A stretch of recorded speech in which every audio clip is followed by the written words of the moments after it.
Okay, welcome back. We're going to continue our discussion of topic 5 with lesson 3, which is looking at European conquest in the Americas. So what was going on this side of the planet while this was happening? The first encounters that Europeans had in the Americas was with Columbus. It was in the Caribbean islands with the Taino people that lived there. When Columbus landed, he didn't have but just a few men, but the technology that they had enabled them to pretty much subdue the Taino people. The islands in the Caribbean, and you can see with the notes here that where we get the names for a lot of these islands, um, a lot of them are Taino words. And we're going to talk later about some of the words that we use in English that are actually Taino words.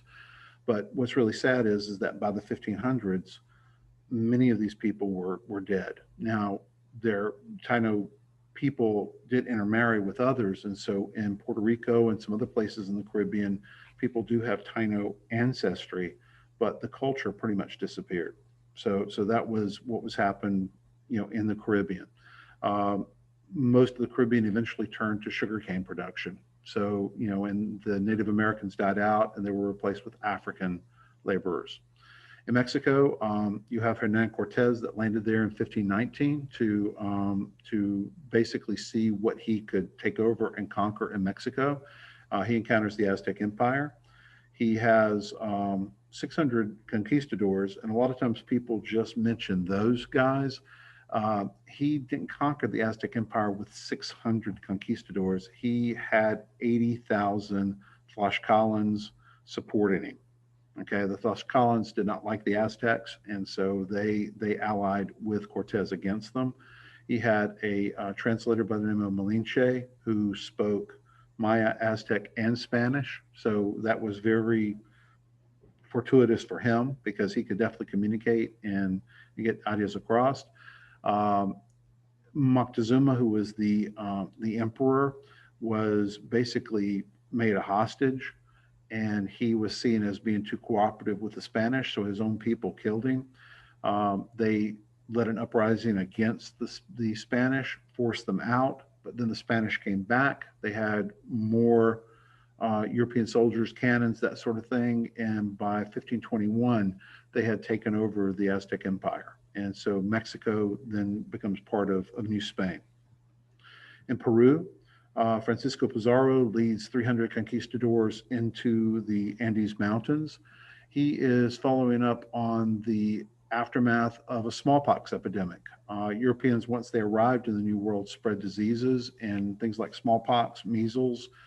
They spread through native populations and had a horrendously high death rate, like 90% in some places.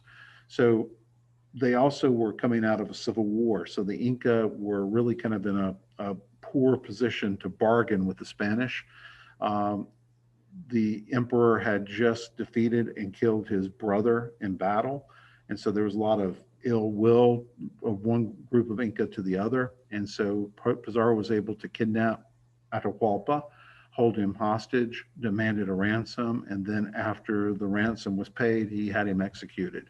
And so, Peru, Ecuador, Chile, all that Andean spine of South America becomes Spanish. Brazil, which actually Brazil sticks out over the line of demarcation. So technically, Brazil was in Portuguese territory, which is why Brazil is the only Portuguese colony and Portuguese speaking part of the Americas. Um, Most of the Tupians, who were the natives that lived in Brazil, were killed off from disease. So the Portuguese were able to come in and largely establish sugar plantations and begin to import large numbers of Africans. Over 4 million African slaves over a couple of centuries were imported there.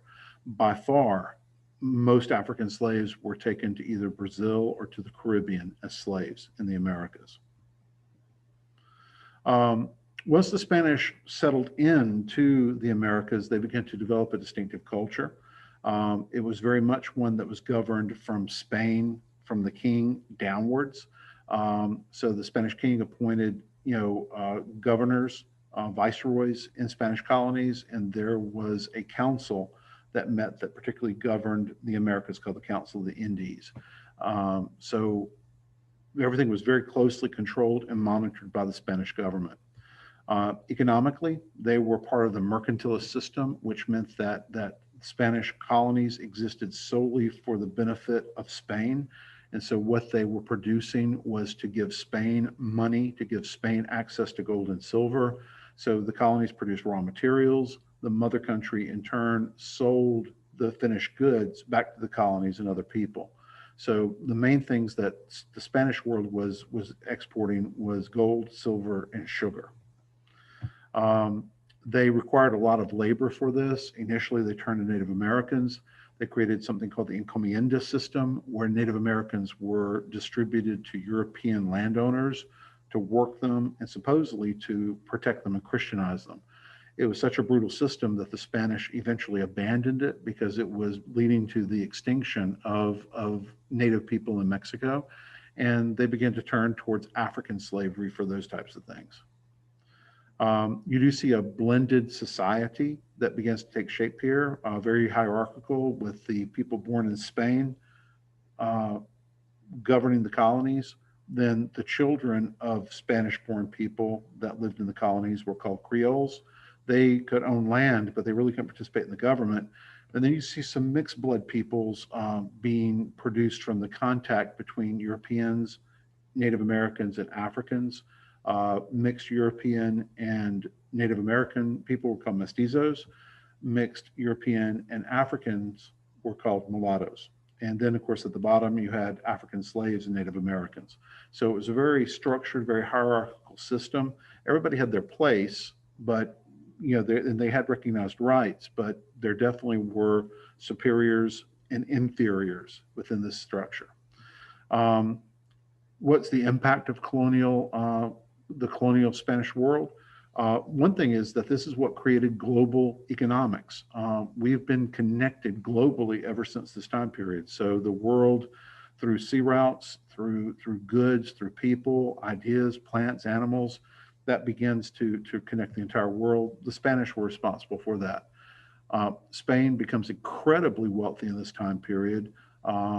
Because of the gold and silver that's coming out of Mexico and Peru, which sparks a lot of jealousy on the part of some other European powers, particularly the English and the French. And so that's going to lead to some competitions and world wars down the road. And there were lots of cultural changes too. You have Native Americans are disappearing, they're being brutalized. And so that was a very negative aspect of all of this. You do see that there's an infusion of Spanish culture. And to this very day in the Americas, Spanish speaking places still have that connection to Spain. They still identify with their native roots, but they are very much too a part of European Spanish culture. And there was resistance. Native Americans and Africans both did not just take what was happening without any opposition. There were uprisings and there were attempts at gaining their freedom. So people just didn't accept this without question. They definitely resisted. So that's it for lesson 3. So as always, if you have any questions, please let me know, and I will be back for lesson 4. Thank you.